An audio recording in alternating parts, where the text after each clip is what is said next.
So welcome to this third season of Season Day Scholar. And today we have got none other than the editor-in-chief of ES&T Letters, Professor Bryan Brooks. As you know that in the introduction, we keep the secret of the achievements and everything. So you can find in the description as well as at the end of the video. So welcome, Bryan. It is a great pleasure and honor to have you on this program. Yeah, thanks for having me. I look forward to our conversation this evening, or this morning, rather.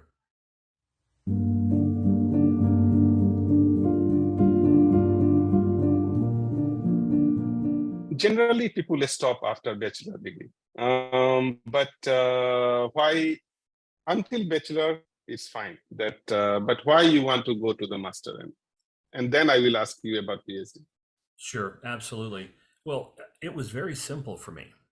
You know, I took this class, you know, and I was turned on to science, and then I did the directed study with this professor, and I was working with his PhD student, and I couldn't get enough.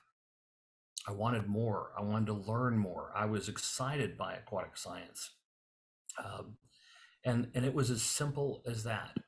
And so, so as I was working with him, we were working on aquatic systems, interactions between surface waters and sediments, or things like benthic pelagic coupling. But then during that time, we also had a project where we were working on chemical mixtures and their impacts on wetlands. Yes.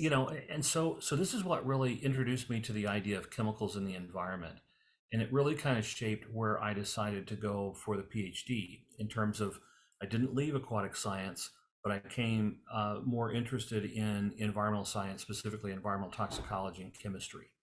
And so really it was during that master's experience where I was studying aquatic systems that then we were involved with a project as well, examining these chemical mixtures and their fate and their impacts in wetland systems, mostly like pesticides, methyl mercury, and again, I was very curious. I became interested in chemistry for really almost like the first time, despite the previous courses I'd had. Okay. What do you think is the impression of your mom or of your father? You said that your father, by profession, what he used to do? Well, he used to be in the forestry in California, and so this is everything from fighting fires, right, to conservation activities, and so yeah, so that was my earliest experience of being outdoors with my father. I have vivid memories, when I must have been 4 or 5 years old.